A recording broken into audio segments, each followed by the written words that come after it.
Je m'appelle Wilfried Carré, donc je suis bioinformaticien au sein de l'unité de bioinformatique du service de génétique moléculaire au CHU de Rennes.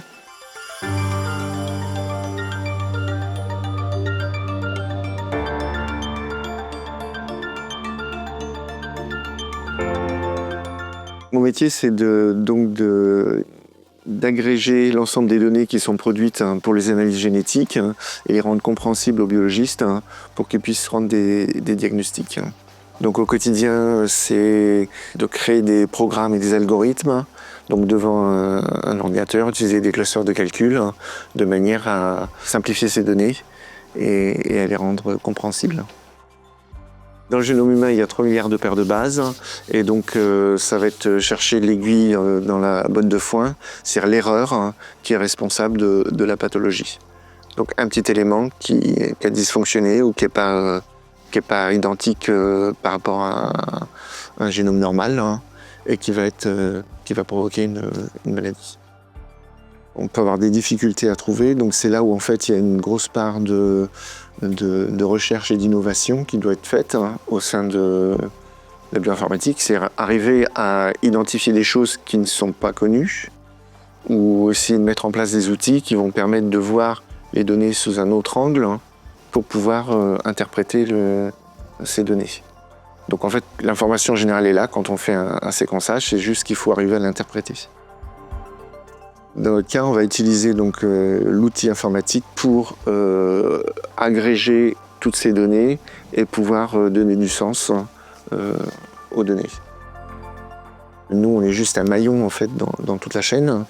Et on interagit beaucoup aussi avec les techniciens qui sont en amont, puisque c'est eux qui vont produire les données. Et puis les biologistes qui, eux, vont interpréter les données. Donc en fait, il faut leur expliquer comment les outils qu'on a mis en place fonctionnent pour qu'ils puissent se les approprier et derrière pouvoir rendre un diagnostic qui ait du sens. Tout ce qui est nouvelles technologies, tout ça, ça avance très très vite. Il y a toujours plus de données produites, des séquences plus longues, plus d'informations, plus de types d'informations différentes. Parce que donc avant on disait juste l'ADN, maintenant on regarde l'ARN. On peut aller plus loin, il y a les protéines, il y a plein de... Et tout ça, en fait, c'est tout mis ensemble.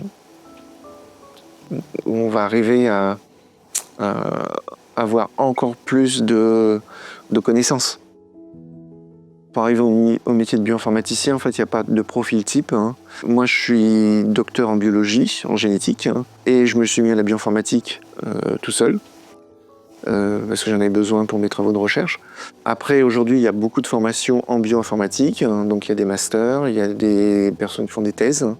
Il faut à la fois avoir une appétence pour l'informatique et pour la biologie. On est utile par rapport à ce qu'on fait, puisque derrière, il y a un patient, il y a une pathologie. On a vraiment l'impression de servir quelque chose. Il y a aussi un aspect très motivant, c'est le challenge d'arriver à résoudre un problème qui n'a pas été résolu jusque-là. Et donc, des fois, c'est des trucs un petit peu bêtes. Ça peut être un bout de code qui n'a pas été écrit comme il fallait et on passe à côté et ça va prendre une demi-journée pour résoudre ce petit problème-là. Puis d'autres fois, on arrive tout de suite à trouver le truc et c'est très intéressant. Ou identifier de nouveaux types de mutations ou nouvelles approches. C'est motivant, en fait, on a réfléchi toute la soirée ou toute la nuit, et puis on arrive le matin et on essaie de mettre ça en place et essayer de progresser et de solutionner des problèmes au jour le jour. C'est pas juste aligner du code, derrière il y a une fonction en fait.